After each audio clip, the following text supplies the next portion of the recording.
you find this squirrel.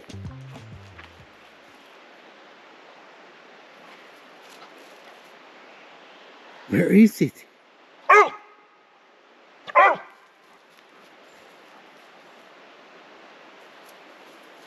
My buddy.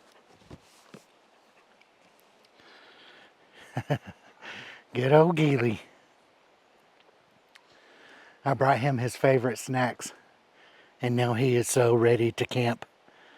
Yeah, boy.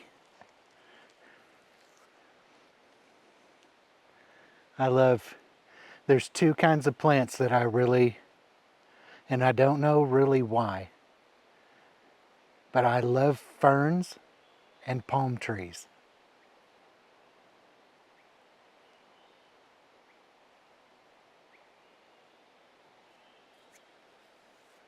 And around here, there's plenty of ferns. If you get down in the valley where it's not hot, it's just like in the 90s. It does get up above 100 a few days a year, but down in the valley, it's generally in the mid 80s to 90 degrees during the July and August. And I got a couple of palm trees at my house, and they do so good. Last year we didn't water them at all, and they didn't hardly grow, but they stayed looking nice. And now this year we've watered them almost every day, and they're just shooting up. They're loving the water.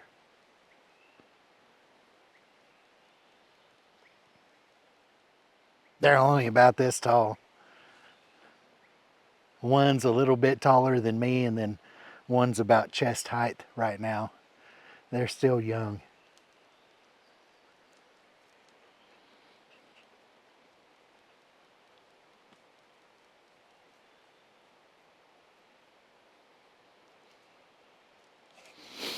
This is the first beer I've had in almost a year.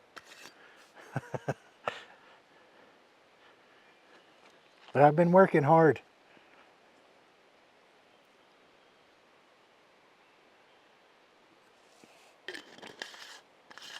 It sure tastes good.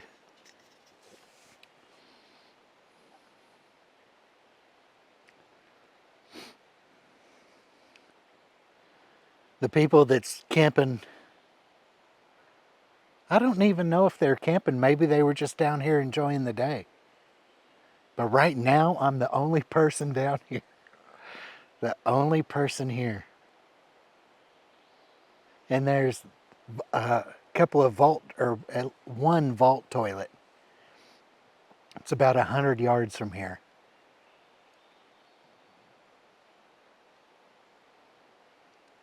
But this little spot's pretty secluded. It's just a little breeze. It's like 70, somewhere between 75 and 80. It's probably not 80, 77-ish.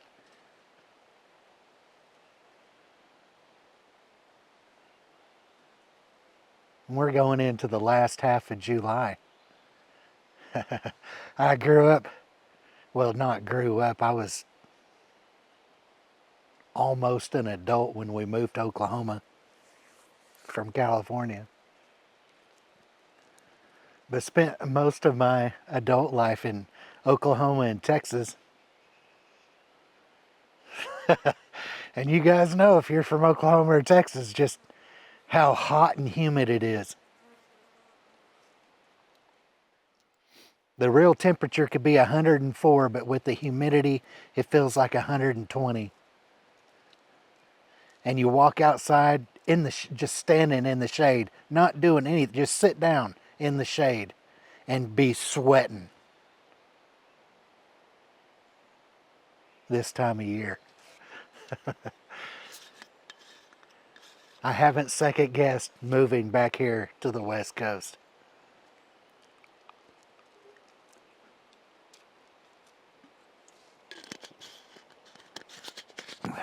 The weather here is just so awesome, huh, Geely? Even the Geely likes the weather here. Yeah, he likes it too.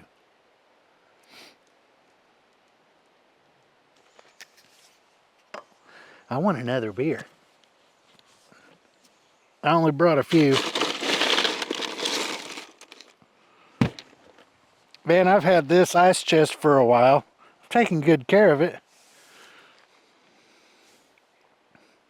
And it's a good one, man. It's a Ozark Trail. I got it at Walmart, and it holds ice better than my Yeti. Oh, man. Yeah, it holds ice better than my Yeti does. And I got it at Walmart.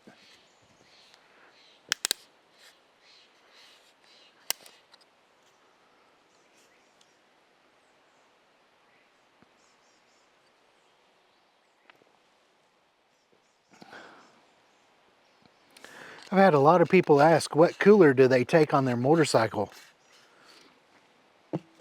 This cooler is also really good. It says AO on it. And it AO and go. AO and go.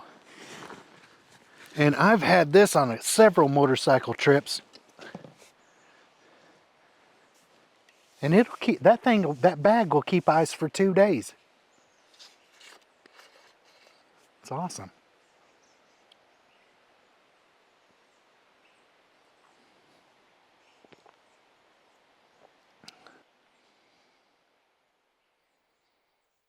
I got a new charcoal grill and we're gonna cook some steaks and stuff on it tonight.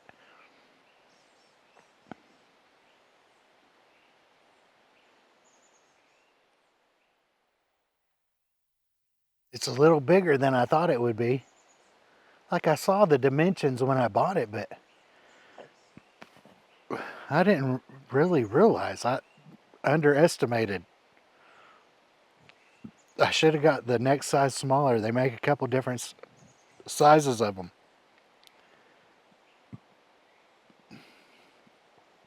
But it's big enough to cook for 4, 5, 6 people. And small enough to just cook for me and Geely.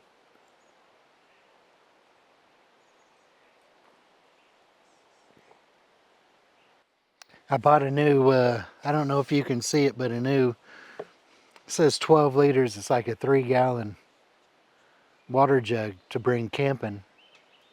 For Geely's water and washing hands and washing dishes and stuff when I'm out like this, where there's not a water spigot right here or whatever. I had one of those orange, the round orange ones with the white lid on it that you see in construction sites a lot. But that's just been more or less changed for making cowboy Kool-Aid and stuff like that for barbecues. I don't bring it out here.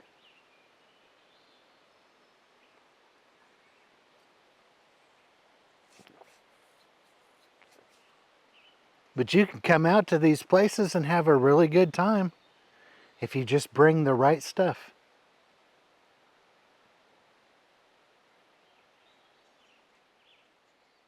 You don't need electricity and running water and all that. I'm going to show you tonight.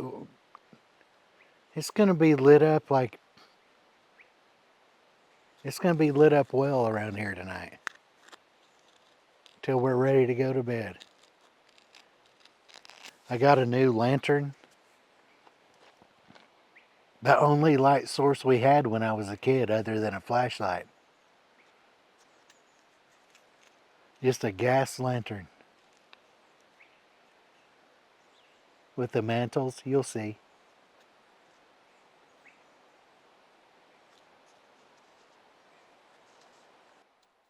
When I fire that thing up, that's going to bring back a lot of memories from my childhood.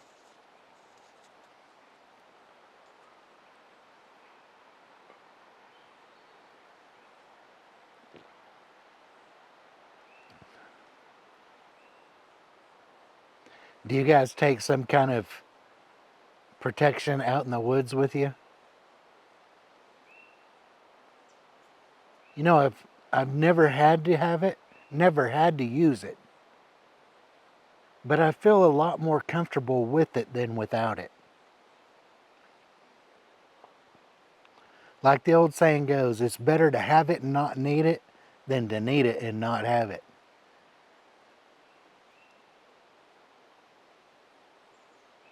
And depending on how much you come out away from society, you may only need it once or twice in your life.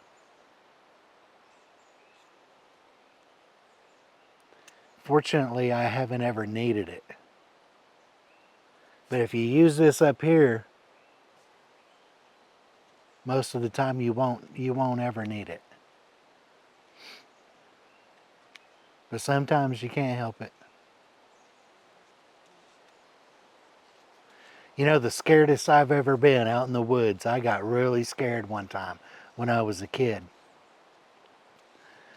I was bow hunting for deer, and my dad dropped me off, and I was walking down through this clear cut and gonna walk up the tree line. And just as I got to the tree line, there was a big log, as tall as I was, a big tree that had fell over. And when I got within about 20 feet of that tree, there was about 6 elk that had been bedding down on the other side of that tree that I didn't know was there. And they jumped up, and they were all way bigger, twice my size in height. I was maybe in 6th grade.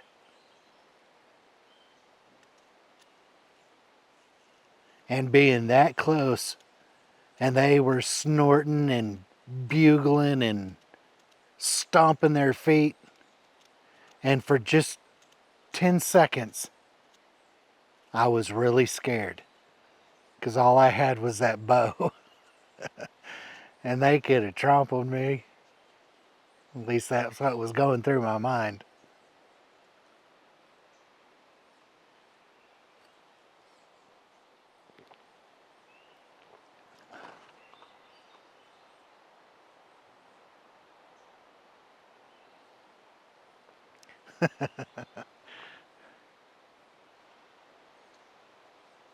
You know, I don't really like those little 2-man tents. Even for motorcycle camping, I'd rather use a little extra space for a bigger tent.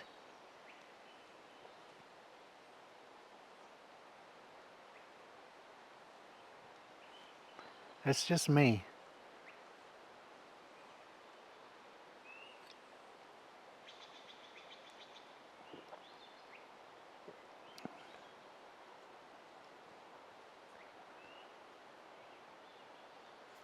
I got that tall boy because it's hard to find tents that are tall enough for a 6-foot person to stand inside.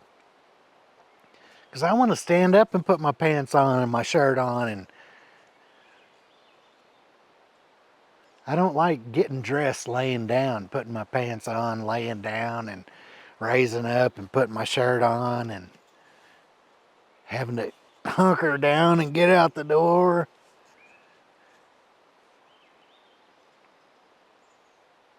I don't like it like that.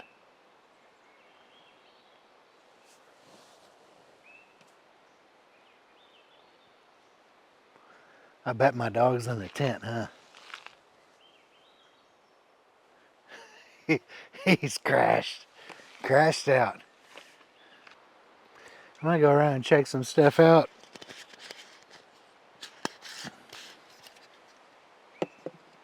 And I'll get back with you guys whenever I go to setting up the grill and the lantern before it gets dark. We got to get all that set up, and I'll walk you through how I do it so that those of you that have never done it before can actually see it being done, and you won't be afraid to go get your own and do it yourself. See you in a minute.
Okay, we're about to start dinner. Yes, Skeely boy, we're about to start dinner. First, we gotta get the briquettes going. So, we put briquettes in here.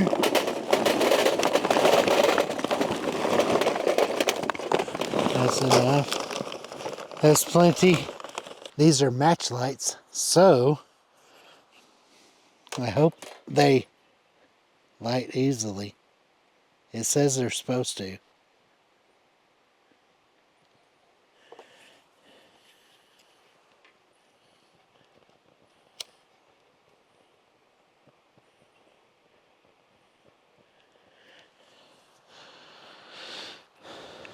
Okay, now while those are getting ready, we're gonna get the food ready. Are you ready? Okay. Okay. Into the food bag we go. Now these are Brussels sprouts. And if you don't know, Brussels sprouts are like one of the most awesome foods in the world, full of vitamins and really, really good for you. Now that's gonna go in the kettle and we're gonna boil that. But now we are also going to barbecue, and Geely's like, oh my God, we're gonna barbecue what? Well, we've got here a T-bone steak, and we've got a beef chuck eye steak. So really, here's the secret. You take your fork and you just stab the ever-living you-know-what out of it.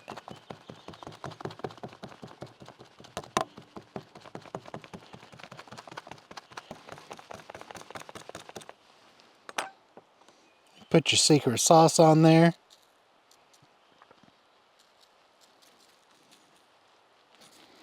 Your dry rub.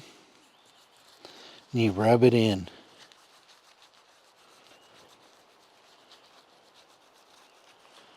Oh yeah. Okay, baby. So the steaks are ready. The veggies are ready.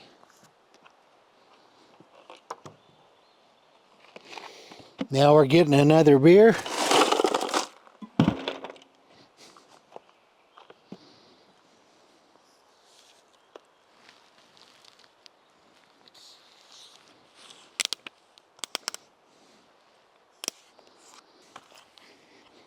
Yeah, baby.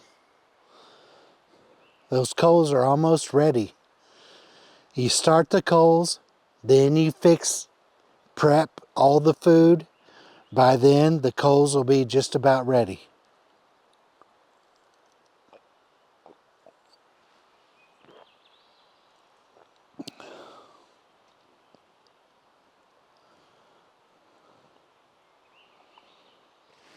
Oh yeah, hi buddy.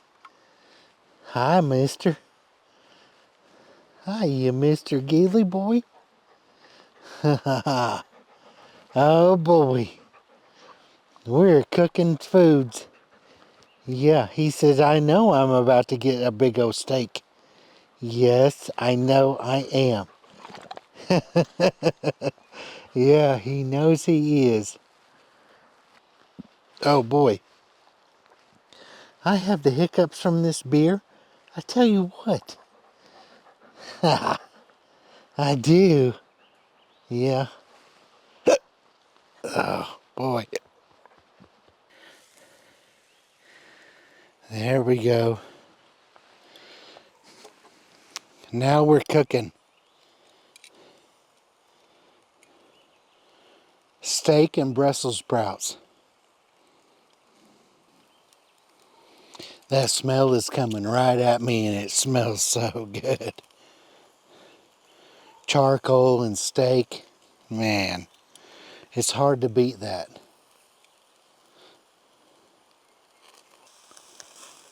Okay, now after about 5 minutes, you're going to flip all the steaks to the other side.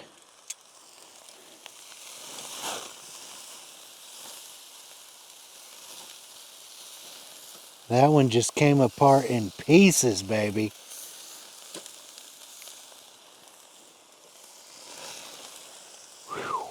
Whee! Yeah.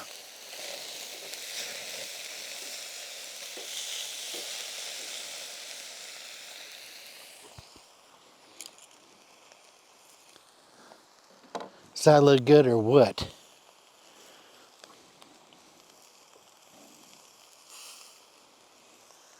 Oh, Geely likes it. Yeah, he can smell it from a mile away.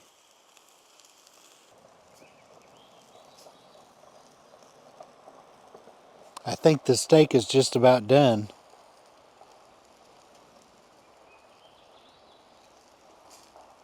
And then we'll wait for just a little bit on the...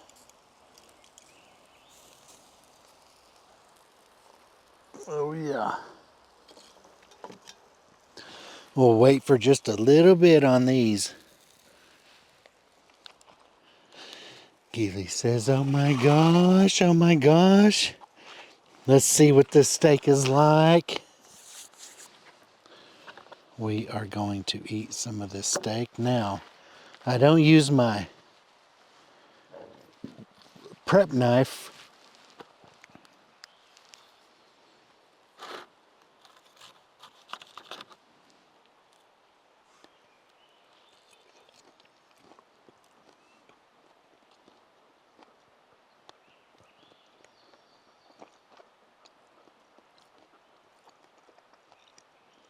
Oh my.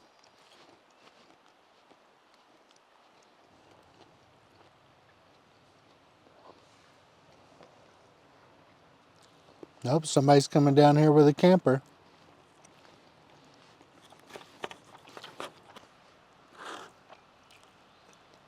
I tell you what, that is really good.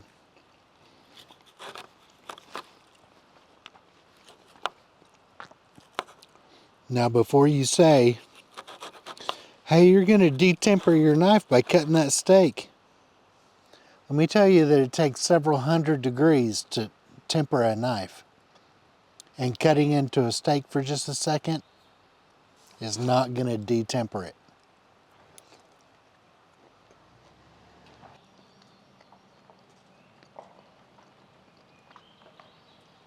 There's like 5 spots here and these people are going to pull in right next to me.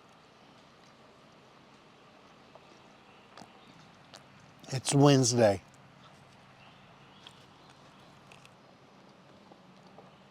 Maybe not. They just pulled out of that spot.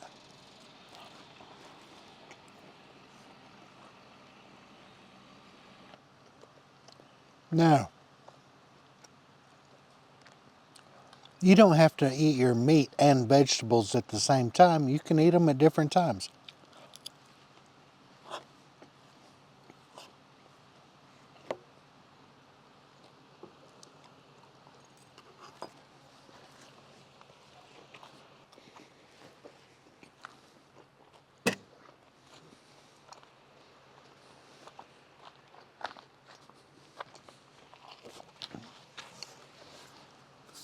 Now, once those cool down a little bit, I'll show you how I eat them.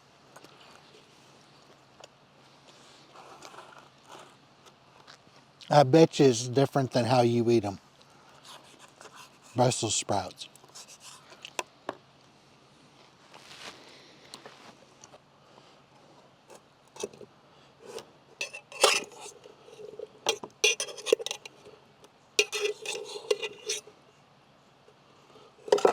Okay.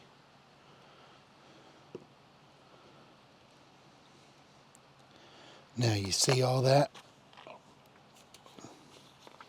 We put a little bit of special seasoning on it, just a little bit.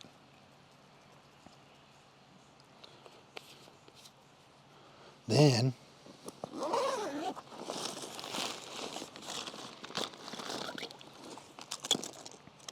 Then, to make it the best it can be, mayonnaise.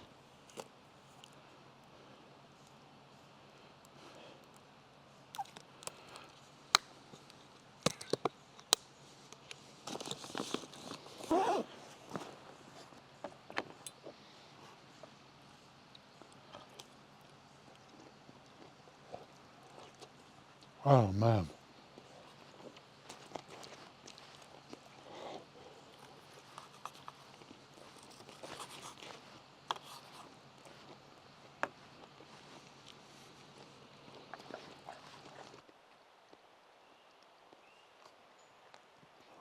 I'll get back to you guys as soon as I finish dinner and we start lighting up camp. All right? Okay. We're going to try and light this lantern before it gets dark.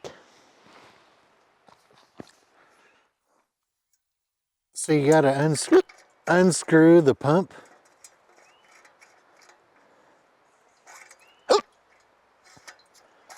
Then you pull out with your thumb off, put your thumb on, and push in. Pull out with your thumb off, put your thumb on, and push in.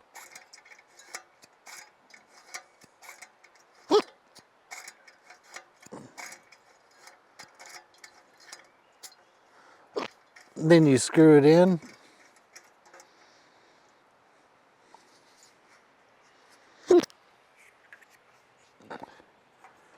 You turn it on.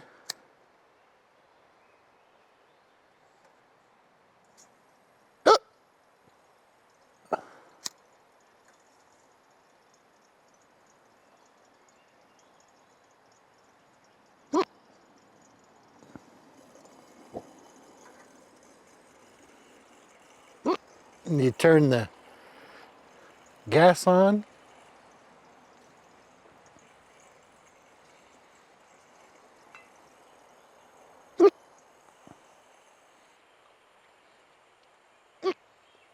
The mantle should start lighting up.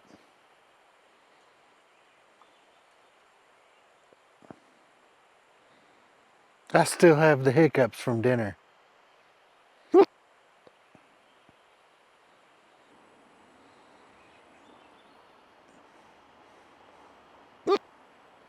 Now that's going to be pretty good light when it gets dark. And when the light starts dying down, all you got to do is unscrew the pump piece, pull it out, put your thumb on the end, push it in, let your thumb off, pull it out, put your thumb on, push it in, and that builds pressure inside the gas tank. We're just going to let that burn.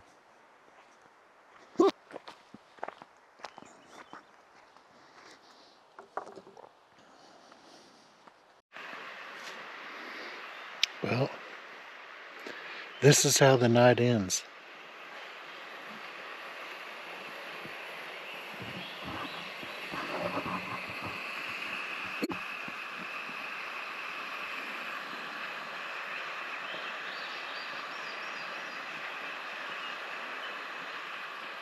Not a bad little fire, huh?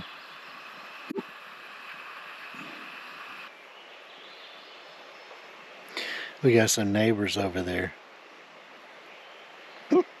They just pulled in about 30 minutes ago.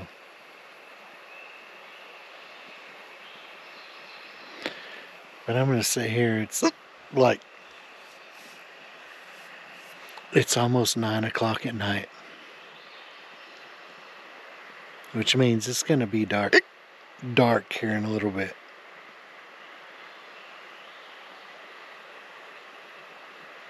I'm going to sit here and enjoy the fire. And then maybe I'll get back to